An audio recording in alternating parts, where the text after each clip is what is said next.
Hi, this is Ashleigh Drake. This is part 1 of my corrective movement analysis project, the dysfunction portion. So I'm going to be performing the squat. My dysfunction is excessive trunk flexion. This is what it looks like.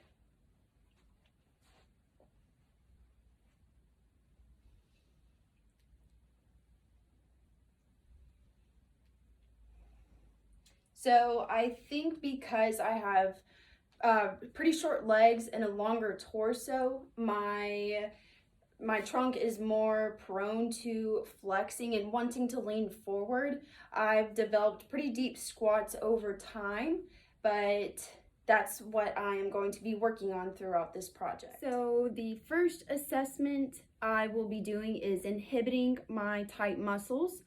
The overactive muscles that are causing me to have excessive trunk flexion during the squat are my hip flexors.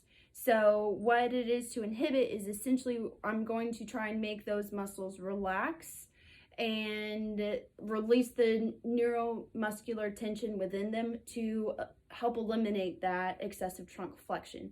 So unfortunately, I don't have a foam roller, but I do have a cylinder. It's pretty rigid, but I think that'll still be beneficial for me.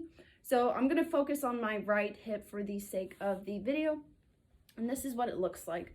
So the hip flexors, they're right at the very top of the quads. So that's where I'll be focusing on. And it looks like this. And I'm just going to roll on it a little bit back and forth. And it's good to kind of manipulate the roller itself. I can go a little bit more towards my side. And this is all to help the excessive trunk flexion that I have during my squat.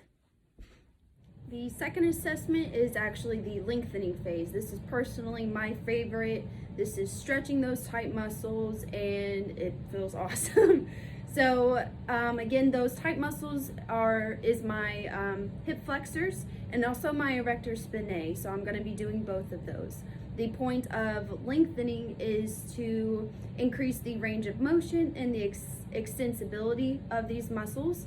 And overall, this is to eliminate that excessive trunk flexion I have during my squat. So what I'm going to start with is a kneeling hip flexor stretch, and it looks like this. So I'm on this one knee. And I'm actually going to drive my hips forward to really get that stretch in my left hip flexor.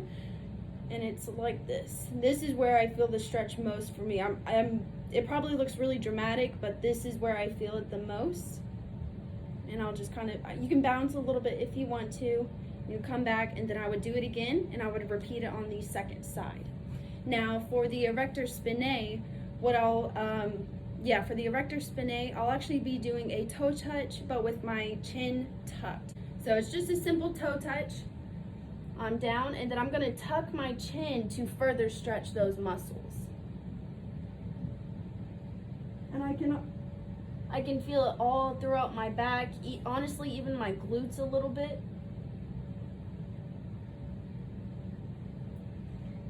And then we'll get into the next part of the assessment is activation.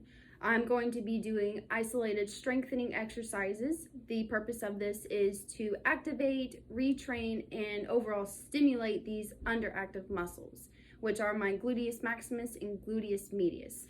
The first exercise for the gluteus maximus looks like this.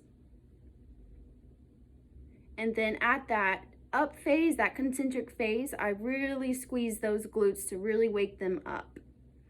And then the second exercise is side lying clams. It looks like this. This is to target my gluteus medius. And I know you can't see, but my feet are going to be touching this during this whole movement. It'll just look like that.